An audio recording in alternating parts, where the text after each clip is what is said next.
All right, we're live. Okay, episode 11, talking high schools.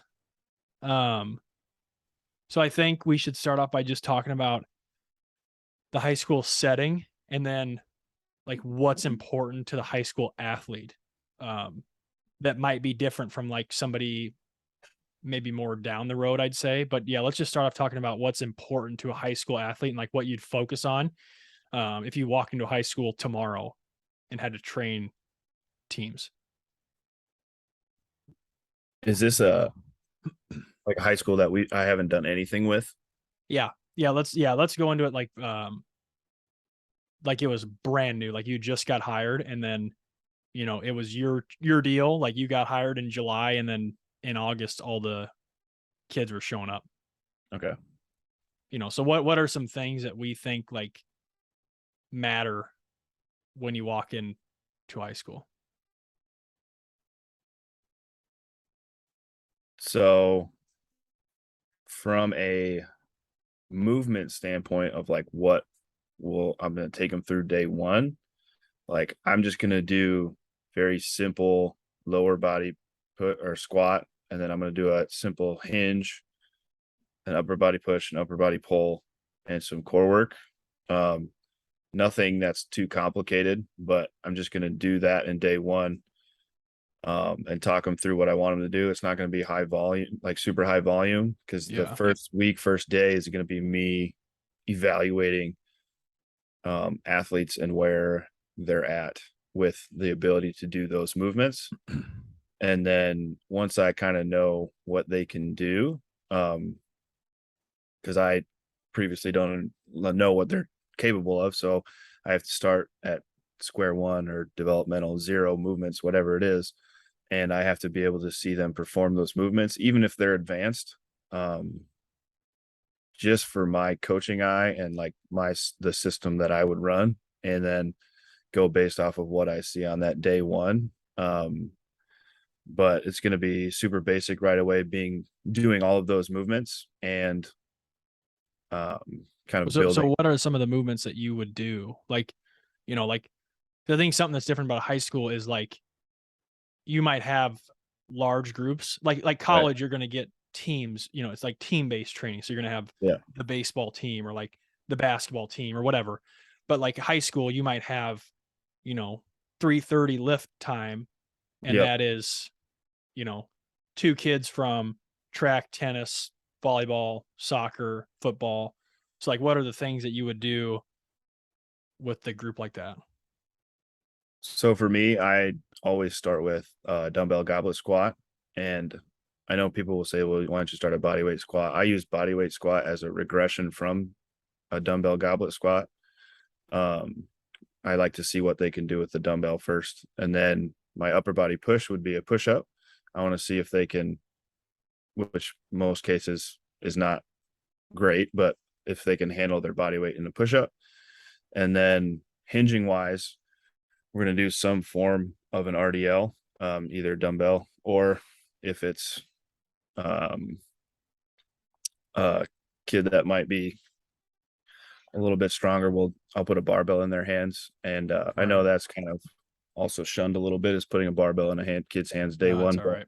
I want to get them used to the barbell as soon as possible. So I'll use either or dumbbell or barbell RDL. And then pulling wise, I'll do some type of um, TRX or inverted row to see if they can handle their body weight in that instance as well.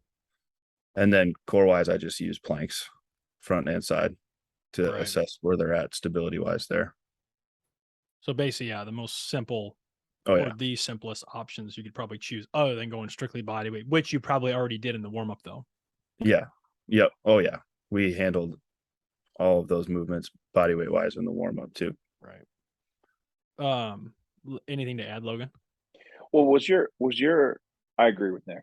Right. Um, Me too. like super basic, Well, low hold on. volume. So you It, yeah, you talked like low volume. So like what would you as you get to like a high school, like you're just starting out, like what would you do set and rep wise? Just to throw some numbers out there. Um, depends on the squats. Like when you say like low on the volume, lower like body could you, on the lower body movements, I'm doing like 2 or 3 sets of 10. right? And then the upper body movements, just because I know that a lot of them aren't going to be able to do good push-ups, I'll probably do push-ups for sets of 6, right? 3 sets of 6 there. And then the pulling, I'll do sets of 6 to 8 just to match it up with the upper body. But like I said, I'm not looking for, this isn't hard day. This isn't anything that's going to drive a ton of adaptation, but it's going to be No. more seeing, movement eval day. yeah, it's just me seeing what they can do.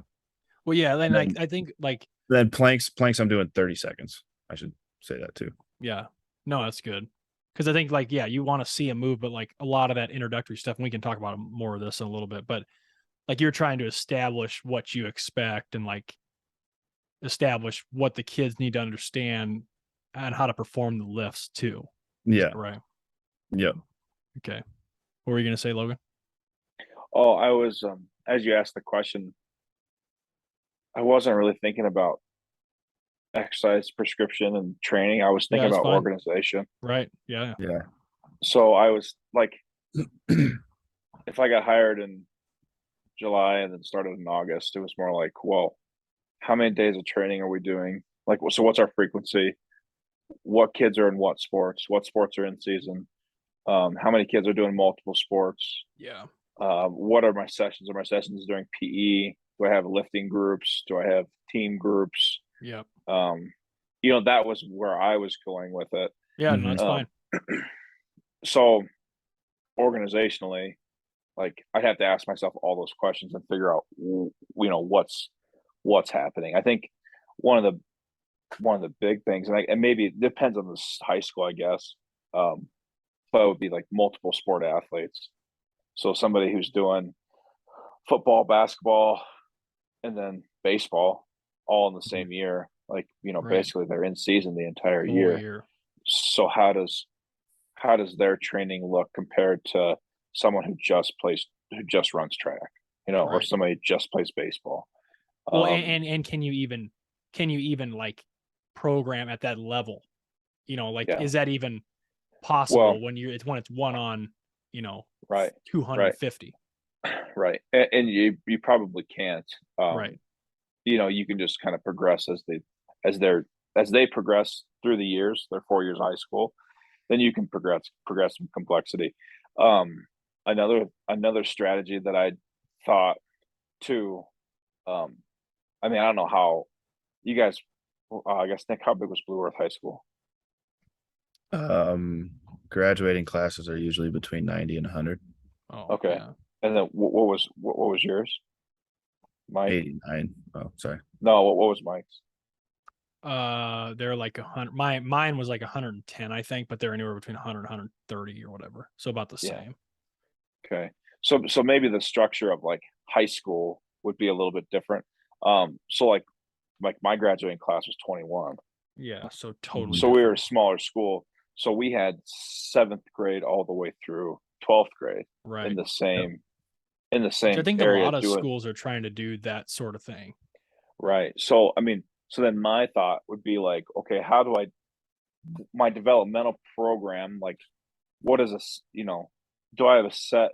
There's probably certain things I do that are consistent, like obviously across everyone, Right. to some complexity, but what's my 7th grade program look like compared to my senior program? Right. Right. And then how am I going to organize those groups and those people? So that's where my mind went when you Yeah. asked that question. Well, but yeah, but Well, even you need both directions there too. Yeah. right. And I think like even to combine both your points, it's like from an organizational standpoint, yes, like those things you talked about, those considerations, but what it's like the difference between your 7th grade program and your junior and senior program might be like Nick had talked about, maybe the 7th grader is doing body weight and goblet squats for 2 to 4 years, and then the program switches to back squat or front, whatever the progression might be, but Sure. you still are going to be doing the same basic things that we talked about in the sport specific episode, but like you're still going to be doing the same things, like, but you're just changing how hard they are, how much weight they lift, things like that. Yeah. Mhm. And then my thing too, if you've got, I mean, if you're working with somebody from when they're a seventh grader all the way to they're a senior, like you could slow cook that puppy, Oh yeah, Oh you yeah. know. And right. so, not that you don't Y- need to give them Yeah, more advanced exercises and that sort of thing, but like, but they probably never really it, need it I especially mean, through high school. if you get 100-pound dumbbells in your weight room, it's like, well, you're Mhm. not going to do front squat till you can do a 100-pound gobble Right. squat, Exactly. you know. Yeah, exactly.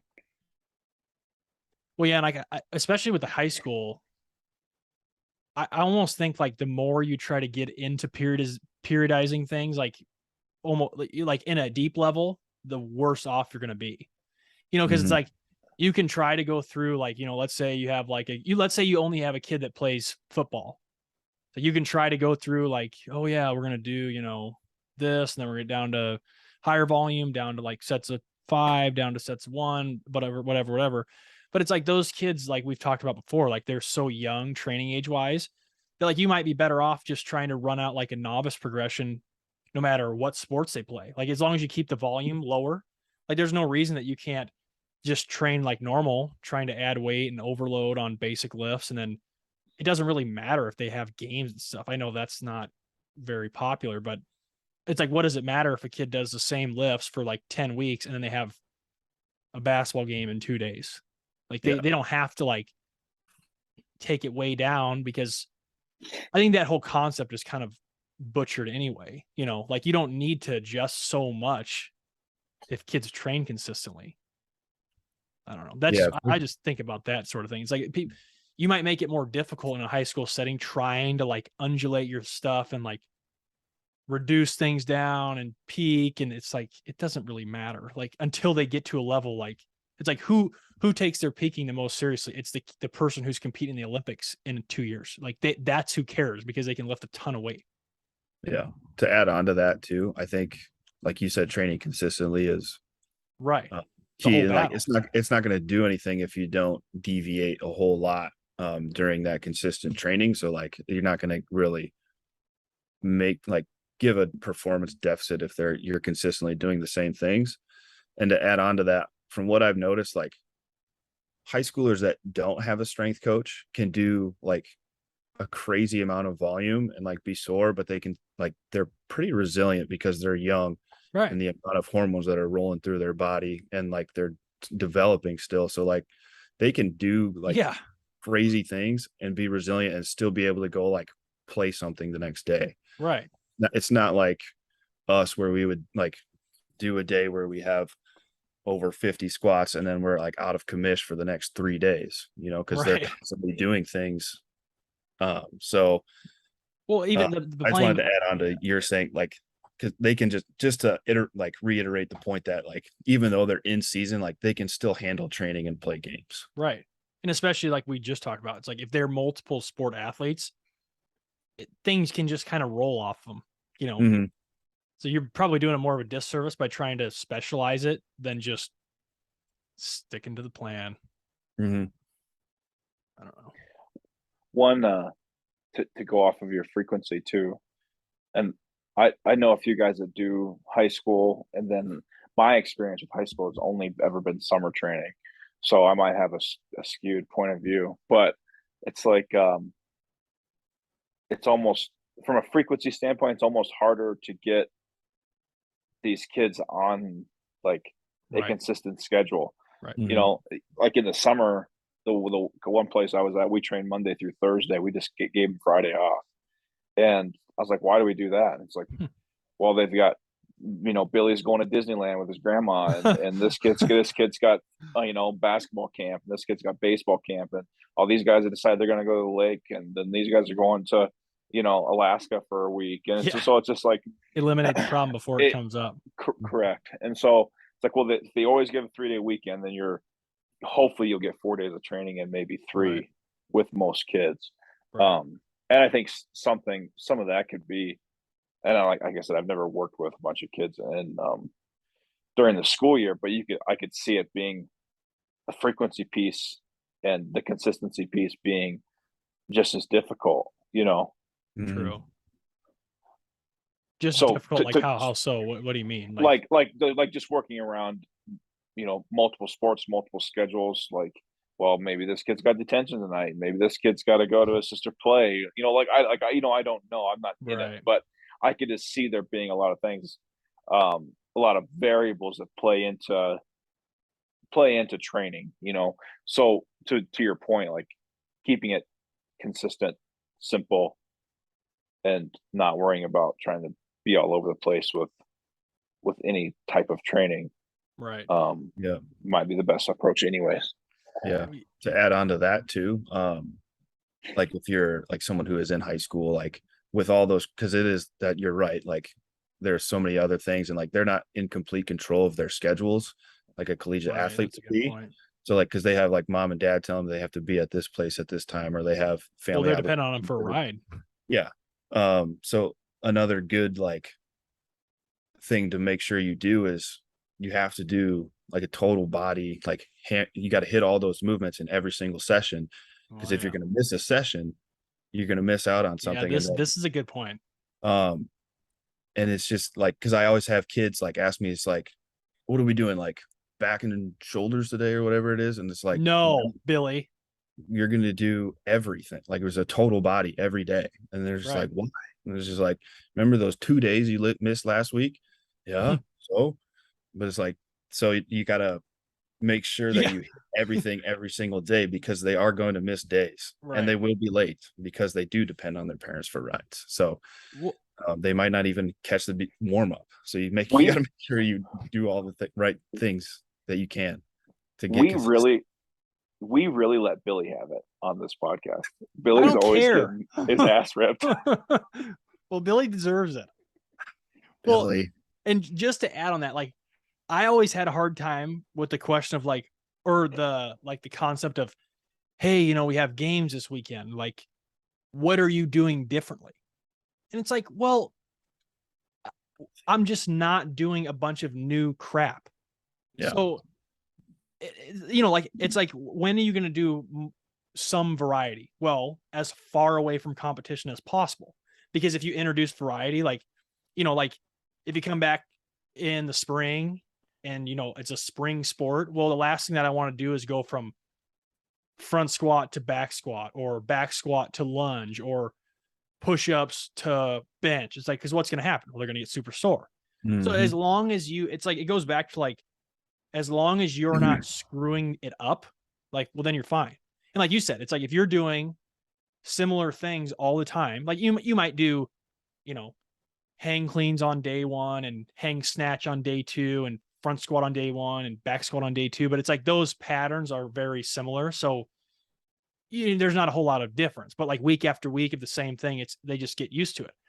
But if you're switching all the time and Billy comes on Monday and then he doesn't come till the next Thursday, and then, well, yeah, now things are going to be a little screwed up, but at least you're not going to totally shock his system by doing, lat day on Monday and deadlift day the next Thursday. He's going to be destroyed. But you can get away with a lot more. Like, that's the thing. If you keep the training the same but different, like that's kind of like Dan John's thing. It's like, it's all the same, but it's just a little different. Then you're not going to have those huge spikes and like being super sore and having to deal with that, that monster. Yeah. Real world anecdote here. Nice. I picked up a high school volleyball team. So a coworker in the same company trained him like through the summer because I was busy. And then he goes back to what he's doing during the school year, and I have to pick up this volleyball team for a high school in the area. And I keep the lift simple and like things I know that they probably did during the summer. And then throughout the whole fall, I only changed like really small details. Like I just did 3-week cards through the season because that's how it kind of worked out.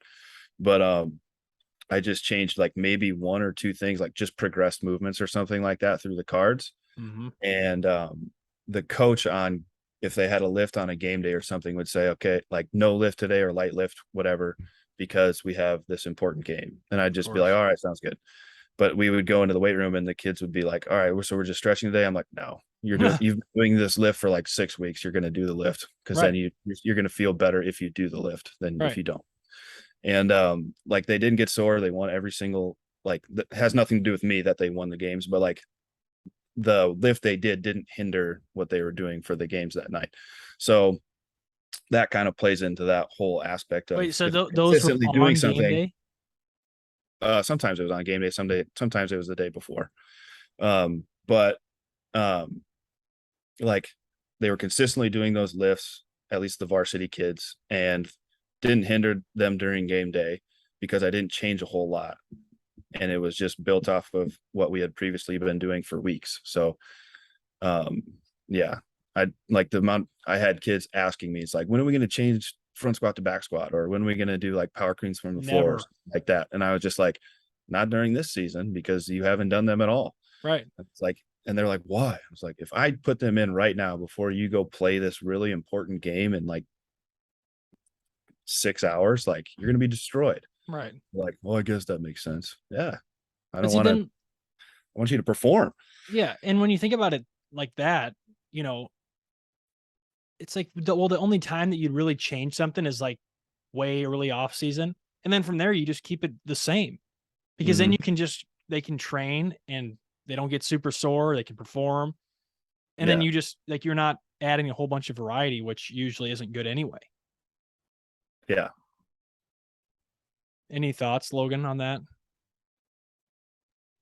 No, not all. Makes Okay. sense. I mean, I think I listened to a guy talk a while ago now, but it's Fred Eves from Battleground Academy. Mm-hmm. And like he talked, like he did his presentation on like speed development, but he talked through like how because I think they had a similar setup as like what you talked about with 7th through 12th grade or whatever it might be.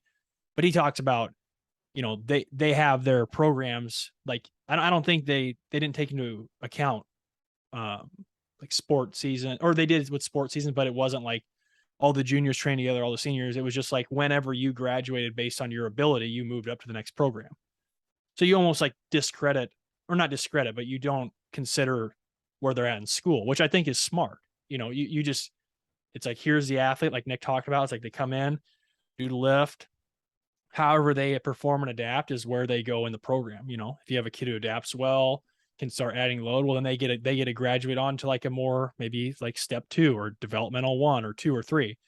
But you run the program as like a overall program instead of, trying to do it based off of a sport or freshman, junior, senior. Those usually get you in trouble. Yeah. Well, because you have so many kids that are developmentally at different spots, especially when they're in that eighth, ninth, Right. 7th, 8th, ninth grade. Because Right. I had a kid who just finished his 9th grade year going into 10th grade this summer. And he could like front squat like 2 plates for like multiple reps, like easily. Right. And then I have another kid Right. who's the same age and he can't even do like 155 Right. because their body types are completely different. One is a lot more developed than the other, but they're the same exact age. Well, So and I that's do like something that else. actually. Yeah. High school, you're getting a whole rush of hormones whenever they go through puberty. And that could be freshman year or junior or senior year. So like you're going to deal with, one kid who can't, like you said, you're going to deal with a kid who can't squat 135 for a set of 5, and you're going to deal with a kid who's squatting 500 for 5.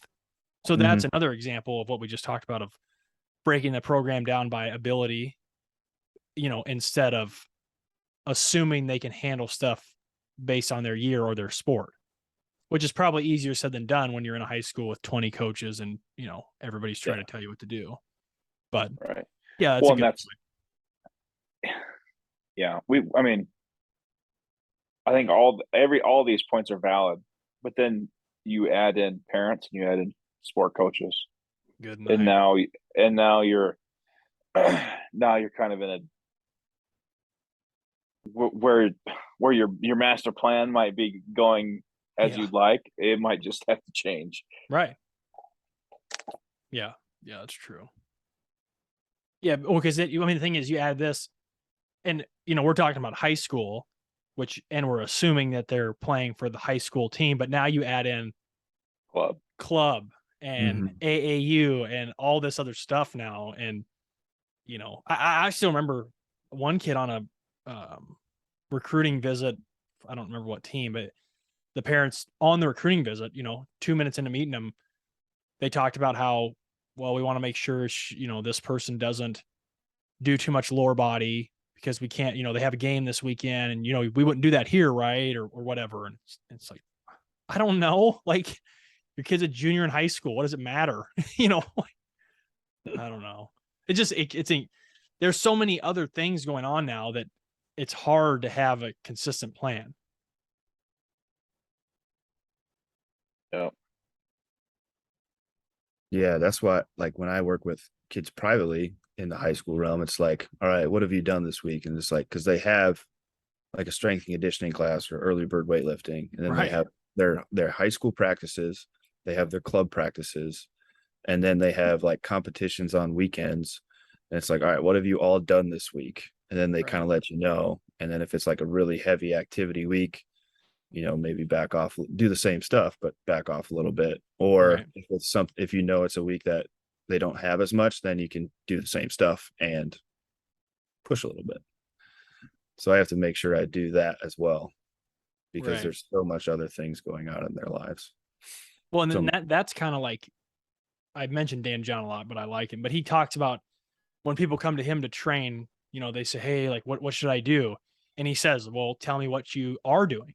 And then, like you talked about right away, you talk about you do a bilateral lower body squat, bilateral hinge pattern, upper body push, upper body pull, core or carry. So if somebody comes to you and says, oh, in early bird lifting, we did squats and split squats. And then after school lifting, we bench press and did push-ups. And then we did dumbbell bench press. It's like, okay, well, now I know what you did. So I'm not doing those things. And I'm going to do these other three things, which, I don't think that's obviously not a good long-term strategy, because you're having 3 or 4 different people contribute to the program. But, for you to provide something of quality, well, now what they've done a lot of, and you can probably assume that. But if they tell you, now, but now what you can focus on if somebody walks in the door in that example, because that's realistic too. You might have kids go from early morning high school lift to, after school running session back to club volleyball, and you're the club strength coach and trying to deal with whatever they've been doing all day. Yeah. I remember when I was in 7th and 8th grade, like we had wrestling practice in the morning, then we had weights and during PE, and we had basketball practice at night. Right. And like I said, I was graduate. It was a school, graduated with 21 kids. Like I can't imagine. I wasn't in AAU or club or anything. From a rural community, I couldn't imagine. I can't imagine what some kids are doing on a day-to-day basis with all their sports. Right. Well, yeah, and I've worked like private sector, and our program would be, squat, whatever it might be. But then you find out that day they had already squatted at school and already did pull-ups. And then at night they're coming in and we're like doing the same thing. It's just hard to, it's like, because everybody wants their piece, but, and we kind of had talked about this before too, but it's kind of like in college where if a kid trains at school August to May, and then goes off, or even like professional, like then they go off and they train with somebody else in the off season, and then they train with, for lifting, and then they go with somebody else for running and conditioning. And the more it's like too many cooks in the kitchen, it just it doesn't lead to good ends usually. Mm-hmm. So like in that example, like kids are lifting in high school, then they lift their team, then they lift with their club team. And what you usually end up with is kids that don't really want to try. And I don't blame them, because they're doing the same thing 4 times a day for several months a year, which just makes it hard to program for and manage. Yeah. Anything else along those lines? I was just thinking, it's like, so we kind of mentioned about like exercises and like what to do like during lifts and like how to consistently you do lifts and stuff like that. Like what are some steps that you think would be like, essential to implement like as you're going into the high school realm, so that like if somebody's listening and wants like a couple of things to actually implement, you know what I'm saying? Like As far as like program or like logistically, like, so Logan mentioned like the organizational pieces, like email all your coaches and try to get a schedule set up, or like have some kind of presentation for the coaches so that they can see like what you do and try to explain that to them, or like have something with the athletes so that you can explain yourself and kind of tell them who you are and like how things will be run in the weight room, so that you can establish some kind of culture right away, so that they can like start to experience what your strength and conditioning program would be like.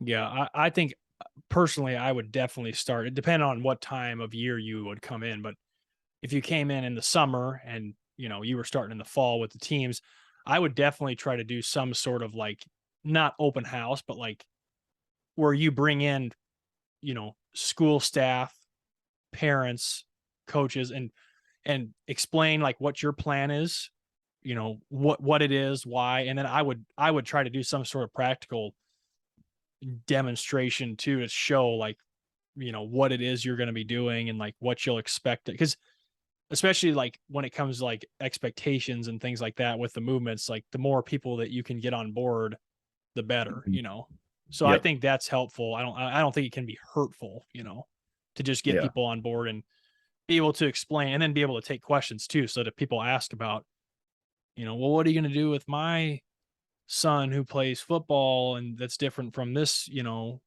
softball player? You can explain what you're thinking, and then if they have more questions, they can just get answered instead of them taking it home and mom and dad getting mad and things like that. I think that's a good way to start. Yeah, I agree. Logan? No, I agree. So Yeah. And I mean, we've talked about like planning and stuff in the past too, but I would definitely have your plan ready to go, as simple as it can be, but just make sure you have it. And again, like we've talked about too with high schools, everybody's going to be doing about the same thing. But again, and you might have, a fall program and a winter program and a spring program, depending on when the kids are competing. But just to have your thoughts organized so that, on Tuesday, when the kid comes in and says, hey, like I have a cross country meet today and I'm doing the off season program, what do you want me to do? Then you can adjust if needed, kind of on the fly. But if you're just going in like thinking everything's going to be perfect, it's not going to work. Yeah. I don't think necessarily like programming piece of for somebody that's starting up a new high school program, the programming piece isn't going to be the most difficult part. It's going to be It's the not going to be the organization. most. Yeah, right. It's going to be the organization. It's going to be like, Right. okay, well, if we have 500 kids in our school, like, and this many of them train for sports, or maybe you're running just the weightlifting class too. I don't have any idea. Right. How does that all going to work, and how is it all going to function together? Right. And then when they walk in the room, like, how is it being controlled and organized? Because that's, we talked about that in episode 1. Like, if what do you think is a good session? Yeah. So if somebody walked into the room, what's it going to look like? Right. Yeah. I do think that's one piece that's super overlooked by like somebody who's young or not quite as experienced, is like they want to have, we kind of mentioned this before too, is like you get super into programming and you want to have like the perfect program.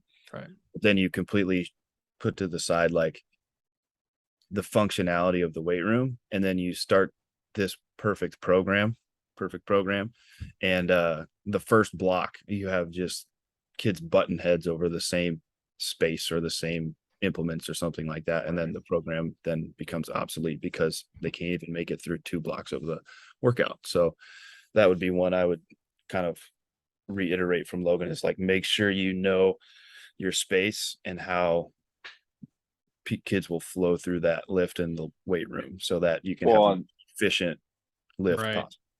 Well, if you need to change how the space is organized too, like I worked at Sioux City Heelan. Well, what year was that? Probably 2010.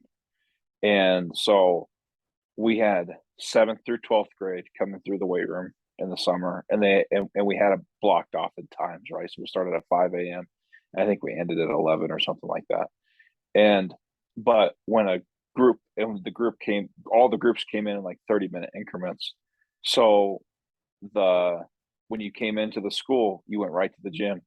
Okay, so you started warm up in the gym, then from the gym you came to the weight room, and then you were either in the main weight room area if you're on program A, or if you're in program B, you're in this other section, you Mhm. know, and then once you were done with whatever program you were on, then you went to the wrestling room, which was hooked right next to it. That was your cool down and your core or your Right. torso work.